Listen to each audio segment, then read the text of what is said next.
También me da mucho gusto dar la bienvenida a las personas que ahora nos ven por YouTube. Quisiéramos retomar, la semana pasada ya empezábamos una serie nueva que le denominamos El Poder de la Acción.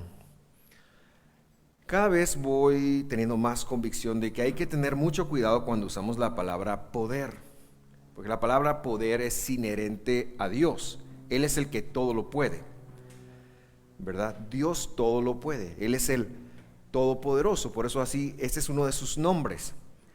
Nosotros los creyentes podemos hacer lo que Dios diga o lo que Dios nos ha enviado a hacer. Así que este es el poder de la acción desde la conducción de Dios. Y hoy, con el tema que estaremos viendo, esto se hace más evidente. La semana pasada vimos el tema de la certeza de la salvación y básicamente afirmamos dos cosas. En primer lugar, es que la venida del Espíritu Santo es la certeza de la salvación sobre los creyentes y se manifiesta en dos formas. Número uno, aquellos que tienen el Espíritu Santo hablan de las maravillas de Dios. Eso es una evidencia. Y número dos, aquellos que tienen el Espíritu Santo viven dentro del requerimiento bíblico de vida. Tienen el poder de Dios para vivir dentro de su palabra, para vivir dentro de los mandamientos. Hoy nos ampliaremos un poquito en la primera razón que dimos la semana pasada, y por eso el tema le hemos llamado Comunicando el Evangelio.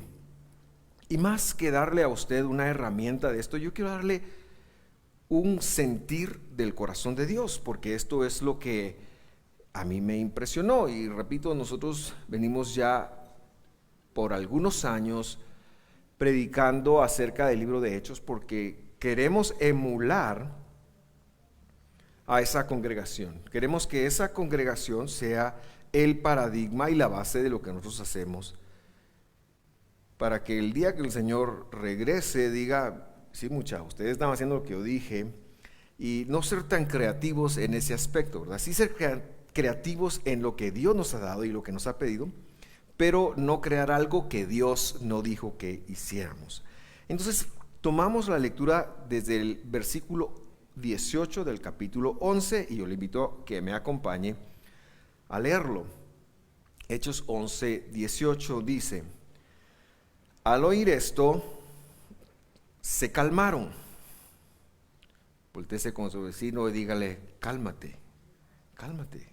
En Guatemala no decimos cálmate, decimos calmate. Somos algo abusivos. Así que se calmaron y glorificaron a Dios diciendo: así que también a los gentiles ha concedido Dios el arrepentimiento que conduce a la vida. Así que también a los gentiles ha concedido Dios el arrepentimiento que conduce a la vida. ¿Quién estaba hablando? Están hablando judíos de raza y de religión que han sido salvos por Jesús. Y me sigue impresionando que estos judíos que oyeron a Jesús, que anduvieron con Jesús, que caminaron con Jesús, que oyeron sus enseñanzas, y oiga, esto es muy importante, no pensaban que tenían que hablar a los no judíos la palabra de Dios. Eso me sigue impresionando. Si por Pedro, Juan, Mateo hubiera sido, ellos únicamente hubieran ido a buscar a otros judíos.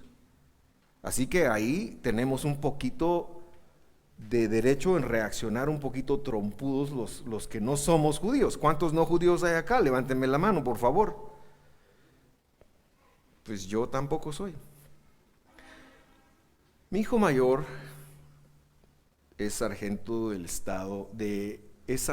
ejército de los Estados Unidos, y le hicieron un examen de ADN. Tengo más africano que judío yo en mi sangre. Fíjese. Ahora tengo la curiosidad de hacérmelo. Pero a mí me sigue impresionando que esta gente nunca se le ocurrió que tenían que ir con no judíos. Y lo que pasa, y a pesar de ello, es que los judíos que estaban presentes allí conocían muy bien la Biblia. Ellos sabían que Dios había hecho unas promesas de redención y de salvación, y ahora en Jesús lo estaban conectando, y de vida eterna para el pueblo de Israel. Ahora, en el momento histórico que esto se da, Israel está representado únicamente por dos tribus, y es que 1000 años antes de esto, de los discípulos, Dios decide dividir el reino por los pecados de Salomón. Mire cómo esto está, pues, tan afectan los pecados. 1000 años antes, Dios había decidido desgarrar el reino y partirlo en dos. Claro, se lo había profetizado Jacob 1300 años antes de esto. La Biblia es solo un libro. La Biblia solo es una cadena y todo está interconectado. Y entonces las 10 tribus del norte se separan de las tribus del sur. Las tribus del norte se conocen como la casa de Israel o la casa de Efraín, y las tribus del sur se conocen como la casa de Judá. Y sucede que 720 años antes del año cero, un rey de un imperio poderoso que es el imperio asirio, por eso es bueno poner atención en la clase de historia, porque entonces uno sabe de qué se trata la cosa. Este rey entra, conquista las 10 tribus del norte, y las 10 tribus del norte se pierden, simple y sencillamente se mezclaron entre los gentiles. Pero Dios había hecho una promesa para las 12 tribus. En este momento histórico solo hay 2, y ellos pensaron que, no sé qué pensaron, más bien dicho, porque no estaban dispuestos a abrirse a la consideración de las 12 tribus. Y por eso solo pensaban en ellos. Sin embargo, en los profetas, en los benditos libros proféticos, vemos muy claramente un llamamiento de Dios a las tribus perdidas. Y cuando el Mesías estuvo en la tierra, Él dijo: yo vine a las ovejas perdidas de la casa de Israel. Pero tenemos que empezarnos a quitar la mentalidad de lo genético. ¿Por qué? Porque eso fue idea de Dios.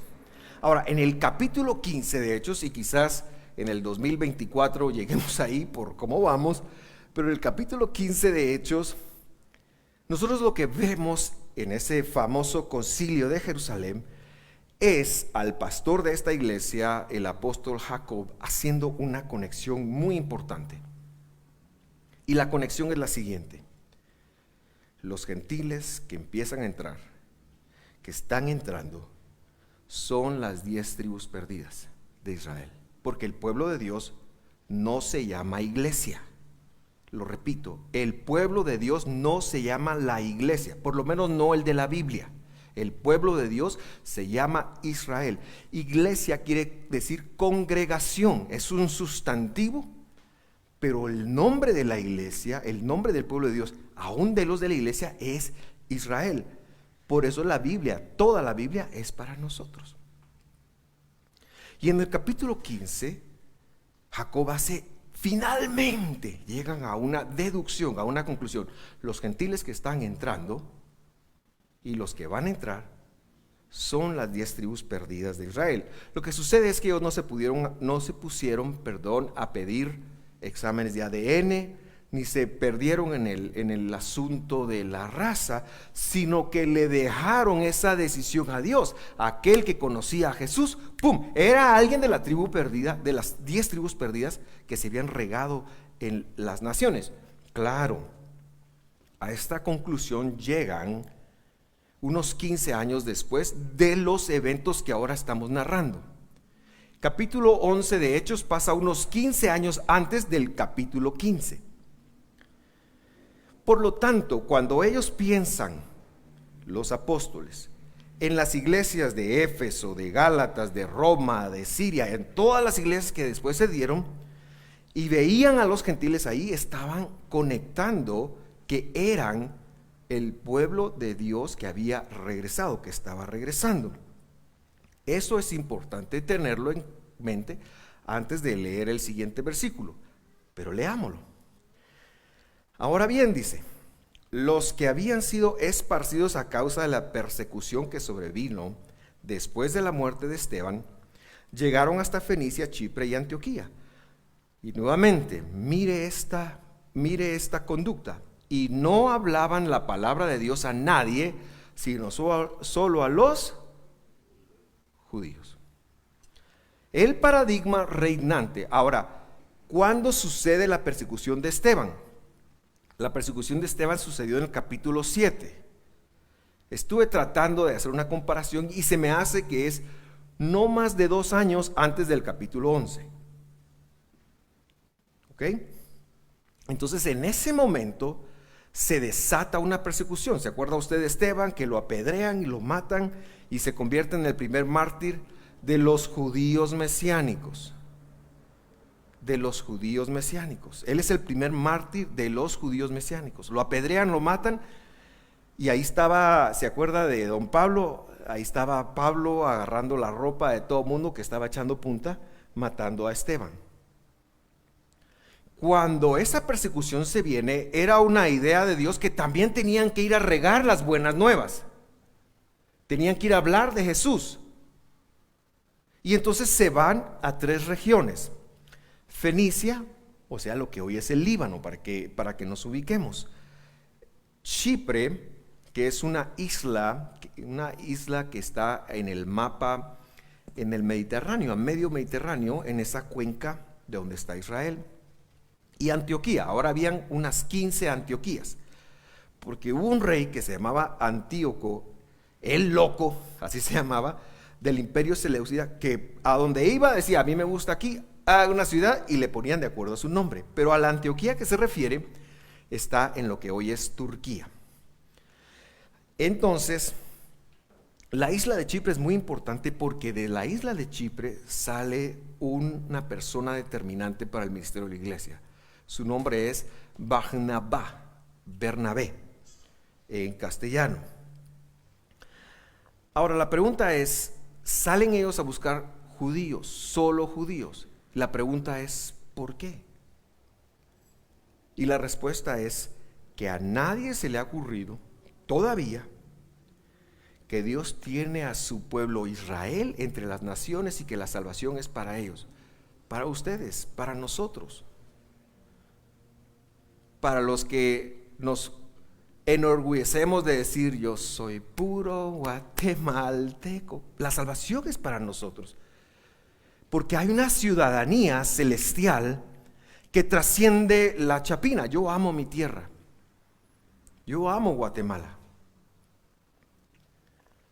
pero la ciudadanía celestial trasciende mi identidad guatemalteca y mi ciudadanía guatemalteca.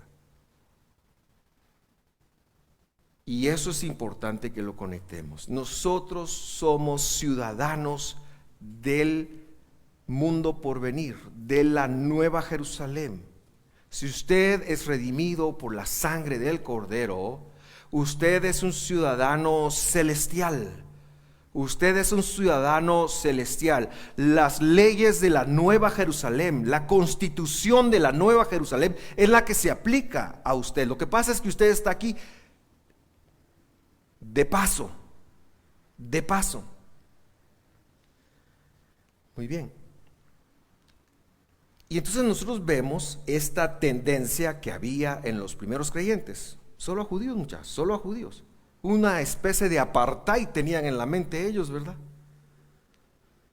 Y a pesar de que vieron que los mismos compatriotas los persiguieron y los echaron de su tierra, a pesar de eso, solo a judíos iban. Ahora, no quiero ser tan mala onda de decir que eran pura lata, ¿verdad? Sino que es lo que ellos sabían. Ellos pensaban que Israel estaba solo contenido dentro de una nacionalidad. Eso es un paradigma que se tiene. A veces nosotros pensamos que la salvación solo puede ser para las personas que se comportan como nosotros. Pero Dios tiene pueblo en todos lados. Dios tiene pueblo en todos lados. Entonces, cuando iban a las iglesias, se restringían de ir solo a los judíos. Pero el pueblo de Dios, sin las 10 tribus, está incompleto. Unos 40 años, no me fui mucho, unos 20 años después de estos eventos, Pablo, Saulo de Tarso, ese Pablo era un crack, hermanos. Ese Pablo ese fue un crack. Lo que pasa es que lo hemos leído mal, pero Pablo fue un crack. Y Pablo dijo, mire mucha, las 2 tribus están ahorita enceguecidas. Eso está en Romanos, se lo estoy parafraseando. Y van a estar enceguecidas, atarantadas y algo miopes hasta que entre la plenitud de los gentiles a Israel, dice. 2000 años ya casi han pasado de eso y tiene que seguir regresando Israel. Israel son aquellos gentiles de todo el mundo que un día oyen el mensaje que parece locura a la sociedad, de que Dios mismo tomó la forma de hombre. Y cómo me gusta regresar siempre, y que este es el mensaje central de mi vida, que Dios mismo tomó la forma de hombre y dio su vida para comprarnos, para pagar un precio de nosotros, para hacernos ciudadanos celestiales. Dios pagó el precio de hacernos ciudadanos celestiales y darnos así la esperanza de la vida eterna. La Biblia, repito, es solo un libro. Es solo un libro, es solo una narrativa. Y este Dios colgado en el madero, había dicho una semana antes de su muerte, dice, cuando yo esté colgado, dice, atraeré a todos a mí mismo. Claro, a todos los que son Israel. Por eso es que aquel que confiesa que Jesús es Señor, entra, no a la iglesia. La iglesia es la congregación, pero la iglesia tiene un nombre y se llama Israel. Entra a la ciudadanía de Israel. Y Pablo lo explica después en otra carta. Pues le digo, Pablo era un crack. Ustedes los gentiles en otro tiempo no tenían pacto, no tenían ciudadanía, no tenían nada. Estaban bien clavados. Y ahora han sido hechos cercanos, han sido colocados en la ciudadanía. Pero repito, esta gente no lo ha conectado. En el capítulo 15 de Hechos se reconoce, pero en el capítulo 11 empieza el proceso, y eso es lo que yo quería transmitirle hoy. Vamos a leer el siguiente versículo, el versículo 20. Dice, pero había algunos de ellos, hombres de Chipre y de Cirene, los cuales al llegar a Antioquía hablaban también a los griegos, predicando el evangelio del Señor Jesús. Chipre, una isla, Cirene queda en el norte de África, o quedaba en el norte de África, porque creo que la ciudad no sé si exista ya o tiene otro nombre. Seguramente por aquí iba Bernabé. Bernabé era un judío que había nacido en Chipre, que había estado en Judea, y seguramente en la dispersión del asesinato de Esteban se había ido. Y había hombres de Cirene, y no sé qué mosca les picó, saber ni qué mosca les picó. Yo quiero que usted lo conecte. Saber qué pasó, que ellos cuestionaron el paradigma imperante. Vamos solo a los judíos, muchachos, solo a los judíos. Pedro, judíos. Incluso tenemos que ver que Dios tiene que darle una visión para que Pedro conecte que no. Pero esta gente, saber ni qué trabajo hizo Dios, que cuestionaron el paradigma religioso. Yo quiero desafiarnos a cuestionar siempre los paradigmas religiosos que tengamos. Ahora, el punto objetivo de comparación no debe ser lo que impera en el mundo, la modernidad, no debe ser lo que está en redes sociales. El punto de comparación de nuestros paradigmas religiosos, porque todos tenemos paradigmas religiosos, todos tenemos un pensamiento, una imagen de cómo se debería de hacer iglesia, de cómo se debería de vivir la vida creyente. Todos tenemos uno. Yo escucho, pastor, mire, ¿es malo esto o no? Y cuando alguien me lo pregunte, ahí va a haber la respuesta. No se la voy a decir, pero si usted me la pregunta, ahí va a haber la respuesta. Porque eso es rebajar la escritura.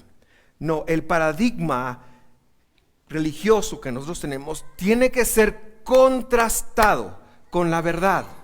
Con la verdad. ¿Y cuál es la verdad? La verdad es lo que está escrito.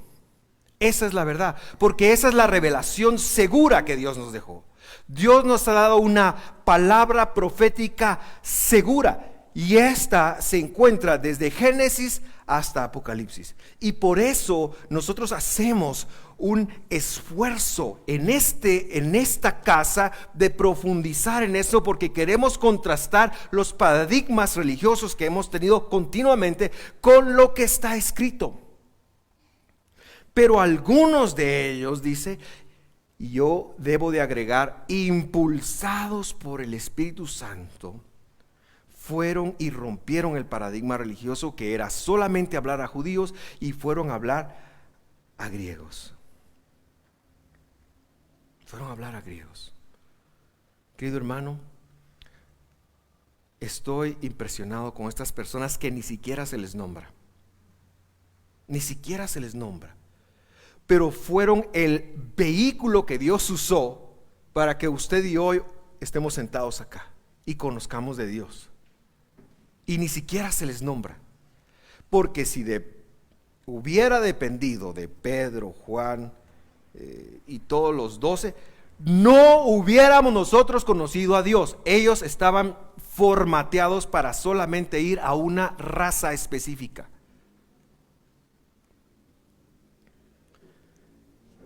Yo quiero decirles que estos algunos dice ahí, algunos de ellos todavía están entre nosotros. No son todos, lamentablemente no son todos, pero hay algunos.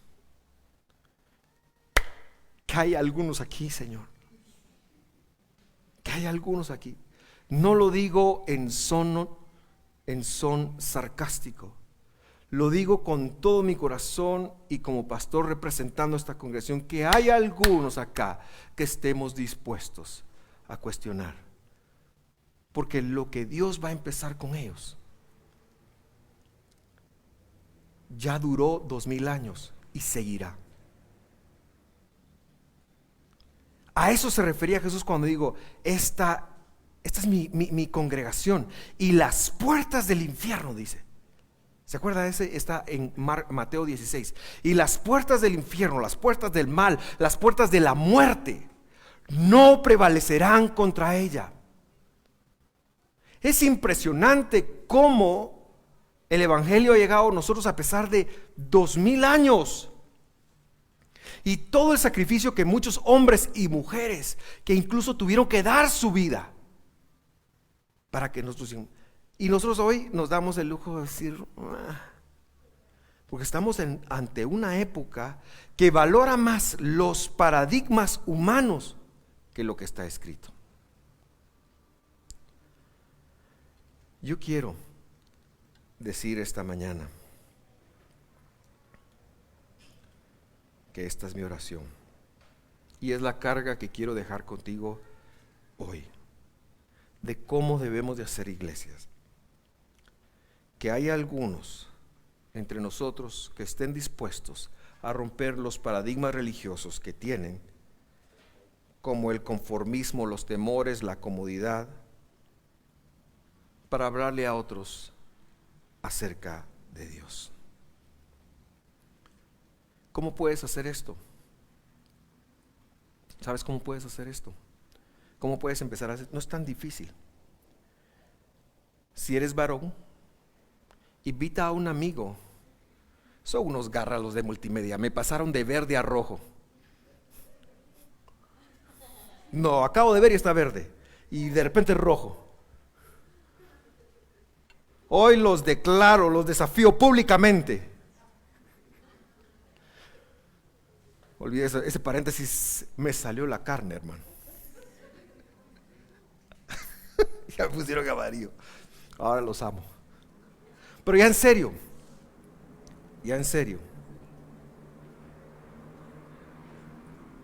¿Sabe cómo puedo hacerlo? Los hombres, decía los hombres, lleve a alguien a Gibor el segundo sábado de febrero.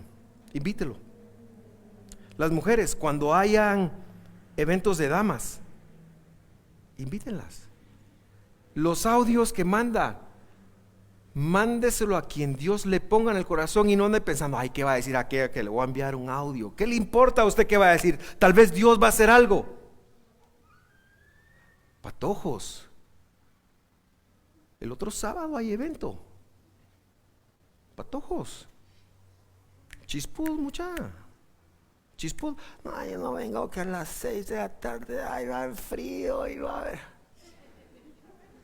mucho tráfico. Estamos comparándonos con hombres y mujeres que dieron la vida, muchacha. Hermanos, perdón, eso de muchacha, disculpen. Le dieron la vida y nosotros no podemos dar ni tiempo. Y esta gente dio su vida. Dios está buscando creyentes, está buscando algunos, por eso no es para todos, que den la vida. Que den la vida, que den la vida, hermano, que den la vida. No sé cómo expresarlo esto, pero es que este no es un juego, ni es una creencia religiosa, ni es un mensaje para decir, ay, yo sí creo, esto es lo que yo opino. No, esto es la vida, hermano, de la vida se trata. Porque Dios anda buscando pueblo entre las naciones. Este es un asunto de vida o muerte. Este es un asunto de vida eterna o muerte eterna, hermanos. Y más nos vale a nosotros modelar el mensaje del Señor. Yo quiero hacer una oración, no voy a terminar la prédica. Ahora ya están jugando, ¿va? Yo quiero, sí, porque rojo, verdad, yo quiero hacer una oración en este momento. Yo quiero que cierres tus ojos. No he terminado la prédica, pero yo quiero que usted cierre sus ojos en este momento. Me siento dirigido por Dios a hacer una oración. Cierre sus ojos. Cierre sus ojos, por favor. Por favor, no se distraiga. Cierra sus ojos. Esta es la parte más importante del mensaje. Cierre sus ojos. Yo quiero que usted le pregunte a Dios si usted es de los algunos que van a cuestionar los paradigmas religiosos. Esto es entre usted y Dios. Algunos que van a ser distintos, algunos que van a llevar la luz. Yo quiero que usted le pregunte. Pregúntele, aunque sea porque yo se lo estoy diciendo, aunque sea por molestar, pregúnteselo. Y que sea Dios el que le hable. Mi buen Dios, ayúdanos. Ayúdanos a cuestionar la vida como la llevamos, la comodidad que tenemos, la conformidad como la vemos. Y ayúdanos a comunicar tu palabra con aquellos que nos rodean, con los que viven con nosotros, con los que comparten la vida con nosotros, con nuestros familiares, con los que comparten trabajo con nosotros, con los que comparten la vida con nosotros.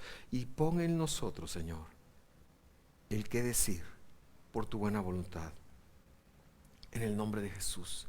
Y si Dios te dijo que hicieras algo, Dios te va a dar la fuerza y el poder para hacerlo. Amén.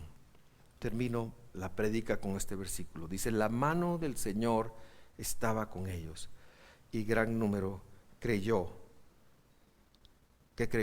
se convirtió al Señor. Ve cómo son dos cosas distintas. Gran número que creyó, o sea, hay algunos que creen a Dios, pero esto es acción.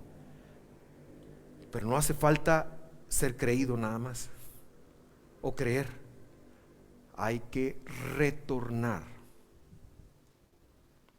hay que convertirse. Es lo que quiere decir la palabra convertirse. Es retornar, es hacer retorno a Dios, a su palabra, a su ley, a sus mandamientos. Gran número que creyó, oyeron el mensaje, Dios los convence, ellos creen. y se convierten, toman pasos, dan pasos. La vida cristiana no es sedentaria, no es un modelo de pensamiento, no es una doctrina, es algo que vivimos. No me canso de decir eso, es algo que continuamente aplicamos a la vida, en donde vamos, en donde estamos, en donde somos. Y es retornarnos al Señor continuamente, retornar a la Escritura para ver cómo vamos a vivir. Queridos hermanos, la mano del Señor es el respaldo que Dios quiere traer sobre tu vida. Claro, queremos que Dios nos ayude, queremos que Dios nos ame, queremos que Dios nos sane, queremos que Dios nos provea. Dios hace todas esas cosas. Pero ¿y qué de tu papel? ¿Y qué de tu responsabilidad?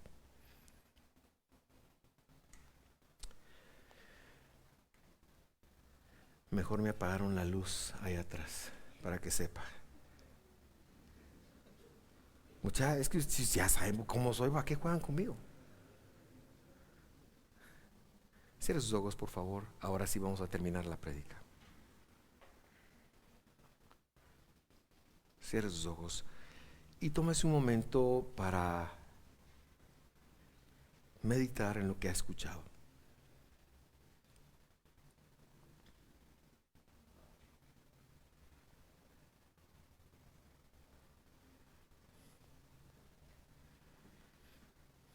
Tómese unos minutos.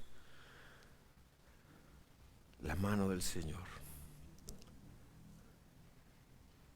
No podemos vivir el poder de Dios sin sumisión a Dios, sin obediencia a Dios, sin responsabilidad para con Dios. Queremos los beneficios, pero debemos aprender obedientemente a llevar con alegría las responsabilidades. A eso se refiere la Escritura con que hay que servir alegremente al Señor.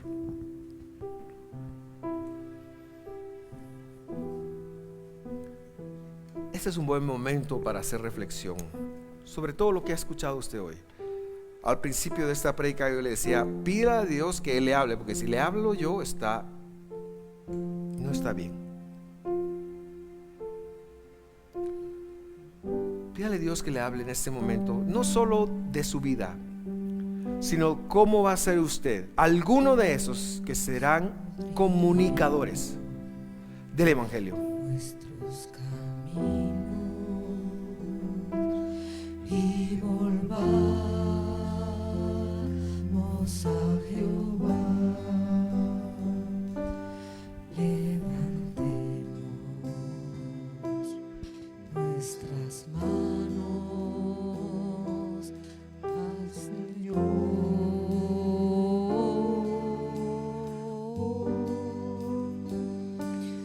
Levantemos nuestras manos a Dios de los cielos y volvamos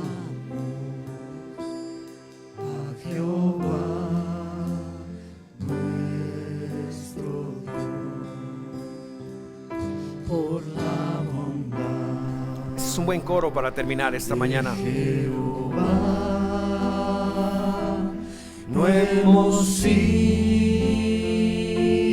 consumidos, porque nunca decayó su bondad.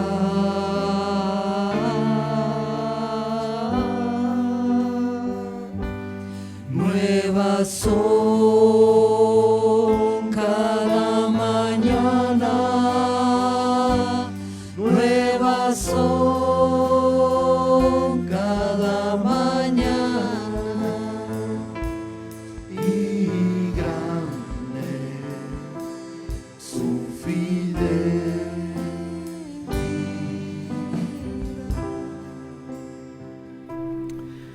Quiero invitarle a hacer una reflexión personal esta mañana de lo que Dios le ha hablado en esta prédica.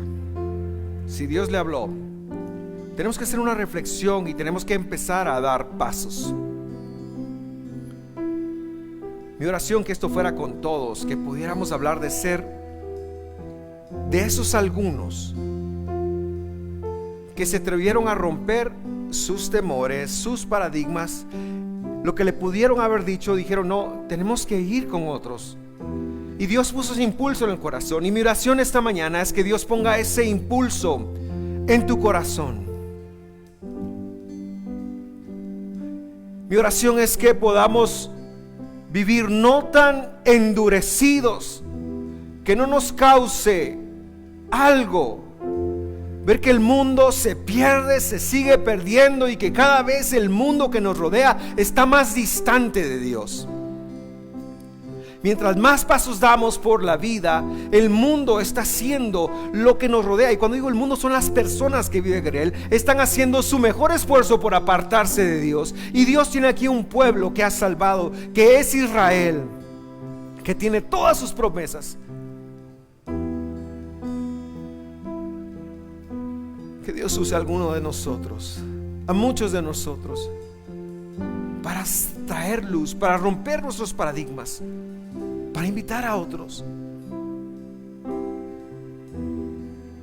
Que Dios nos use y que Él haga de nosotros sus emisarios.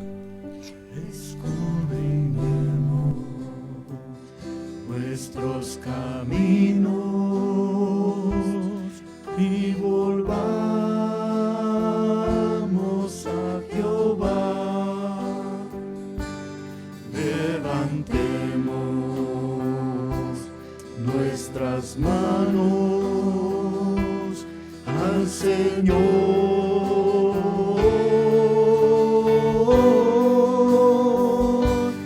Levantemos nuestras manos al Dios de los cielos y volvamos a Jehová nuestro Dios. Por la bondad de Jehová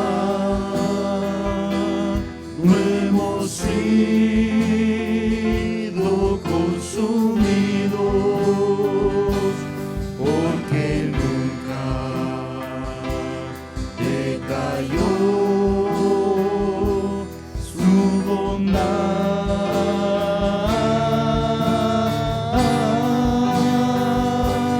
Nuevas son cada mañana,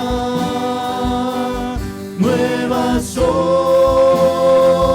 cada mañana. Mi grande su fidelidad. Levante sus manos y diga: nuevas son. Nuevas son cada mañana, nuevas son cada mañana, y grande es tu fidelidad. Una vez más, nuevas son cada mañana. La última vez. Nuevas son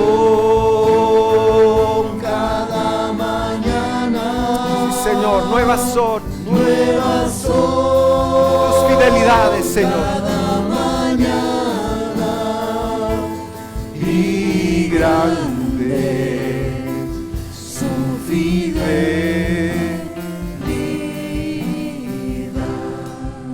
Gracias, Señor, por tu fidelidad que es tan grande para nosotros. Haznos volver a ti, haznos reaccionar a ti. En el nombre de Jesús, haznos vivir para ti.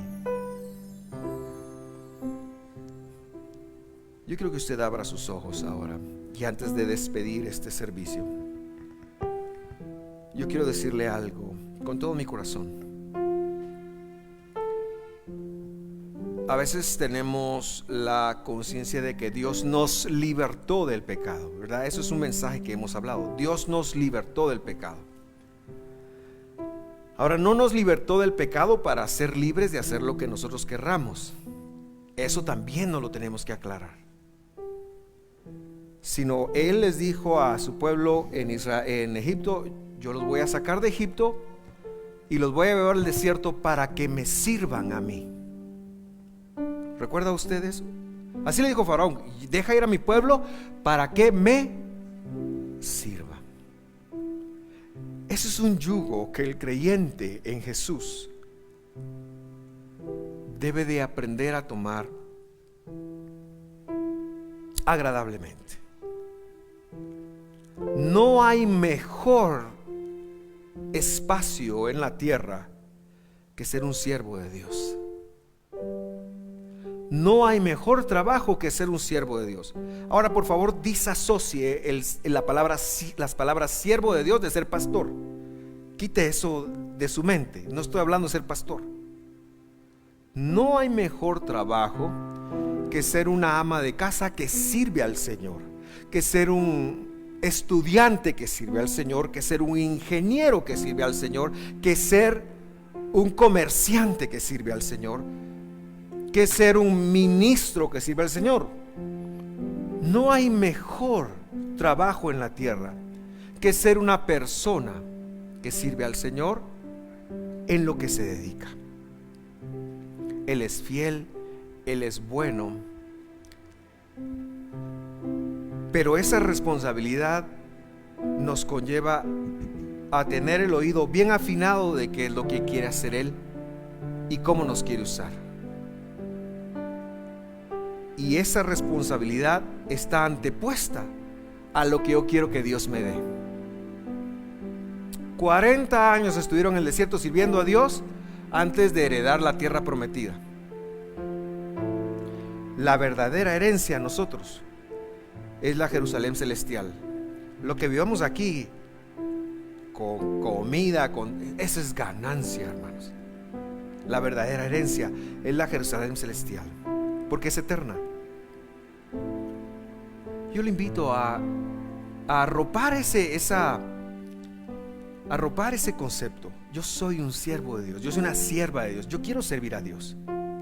Yo le invito a ser un siervo de Dios en lo que usted hace. Yo le invito a que cuando usted vaya a instruir a sus hijos, lo haga como un siervo de Dios. Cuando usted se vaya a pelear con la señora o el señor, que lo haga como un siervo de Dios lo haría. Que cuando usted vaya en el tráfico y choque o lo choquen, choque como el siervo de Dios que usted es. ¿Me doy a entender, queridos? ¿Me doy a entender? Ok, qué bueno. A los que nos sintonizan, los amamos, los bendecimos y los esperamos la próxima semana.